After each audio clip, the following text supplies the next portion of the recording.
morning, boys and girls. I want to remind you that the end of the semester is coming up quickly. Our final exam will be an essay on the subject of the 5 unity principles in the world today. Are there any questions or concerns? Well, I do, Miss Wolf. I'll be glad to try to help, Cherry. What's your question? Cherry, where are you? Sorry, I had to go on guard duty because there was a squirrel casing out my backyard.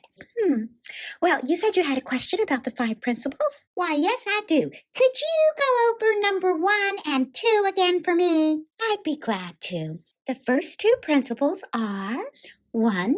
God is all good and active in everything everywhere. Number 2. I am naturally good because God's divinity is in me and in everyone. Are they still true or were they only true long time ago? What do you mean, little sweetie? Well, we're hiding under the couch because we're scared. We've been hearing the news reports and things about all the stuff that's going on, and it just seems scary.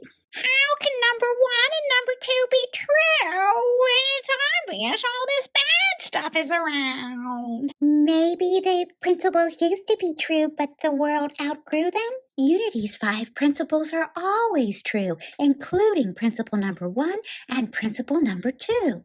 True in the past, true in the present, and true in the future. How? Miss Wolf, I don't get it. Explain, please. I'd be glad to, but first let's review what a principle is.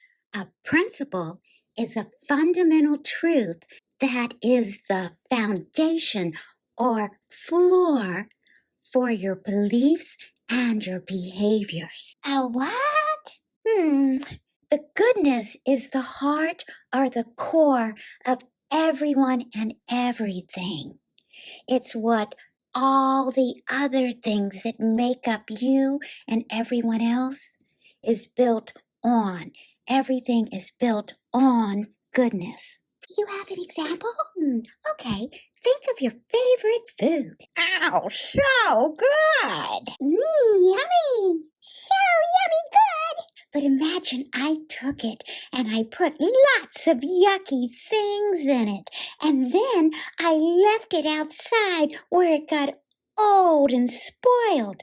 All the good and yummy stuff would be all mixed up with the yuck and everything. And it would be hard to tell if something good was under all that yuckiness. Good is at the center of everything, but sometimes it's hard to tell that because of the yuckiness and stuff that might have built all around the good and make it hard to see. So when we deal with a situation or someone that seems to be covered in yuck, we know that there is a spark of goodness in every situation and every individual. The other 3 unity principles gives us ways to deal with this by being careful about your thoughts, by meditating and praying, and by living the truth the best you can. You will help the world be a better place. For homework tonight, find a situation or an individual that's been covered with yuck and see if you can find some hidden good. For now, class dismissed.